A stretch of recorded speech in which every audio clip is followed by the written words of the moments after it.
Date 2. My daughter told me I wasn't welcome at her house for Christmas because I would embarrass her in front of her husband's family. She said it as if she were setting a boundary with a stranger, so I took an action that changed everything. Now The sidewalk was wet without being slick. I walked up her path like a man who had a good reason. The wreath on her black door was neat and symmetrical, the bow perfectly tied. Last year, she'd asked me to help her hang it. This year, there was no string of lights tracing the trim to the left because I hadn't been on that ladder. I set the wrap board on the doormat, then picked it up again because the doormat said, "Welcome." And I refused to let the universe make a joke at me. I held the weight of it in my hands and considered putting it behind the planter, tucking it away like a secret. I imagined her finding it later alone when the house smelled like dishwater and leftover roast. When she was tired enough to read the underside and feel something she couldn't show. That was the kindness play. That was the invisible father routine. I'd done enough invisible for this lifetime. I knocked. The sound surprised me how hard it cracked inside. The choreography faltered. Someone laughed to cover it. I knocked again. This time the laughter stopped altogether. I adjusted my shoulders and breathed in through my nose and out through my mouth like the physical therapist taught me after the accident years ago. The one that left my knee predicting rain. Footsteps approached quick and light. My heart made an old foolish leap. The cufflink pressed warm against my skin. The door swung open. Emily stood there in a red sweater and an apron with flour on it. Cheeks bright from kitchen heat.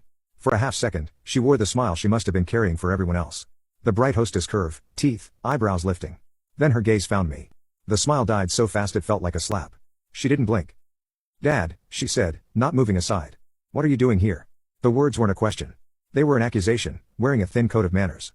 "I came to bring you this," I said, holding up the wrapped cutting board. My voice was steady, but the warmth in my chest was not pride. It was the cufflink heating like it had absorbed my pulse. Her eyes flicked to it, then back to my face.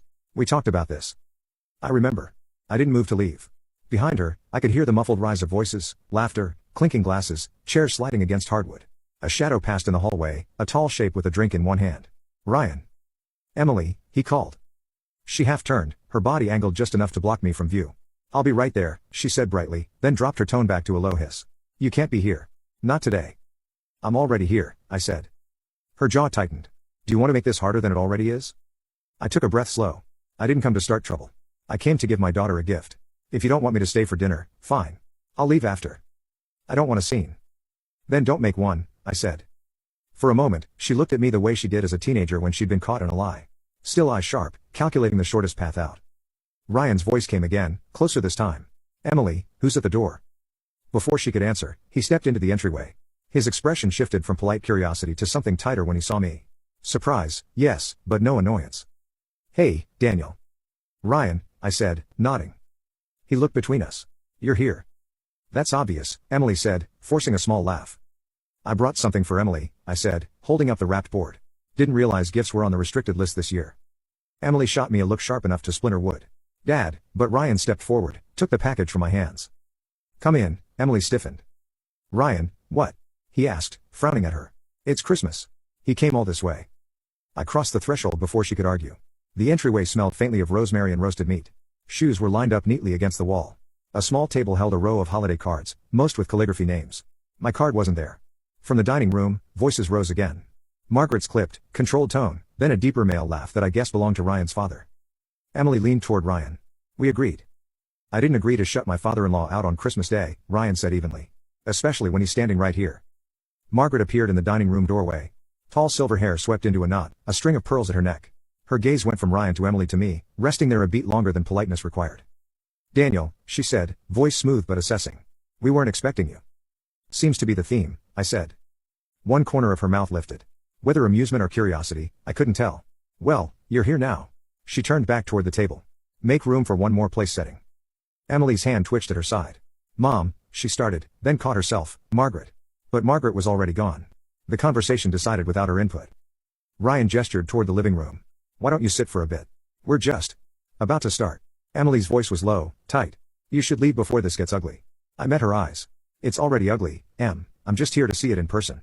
She opened her mouth, but before she could speak, Margaret's voice floated from the dining room.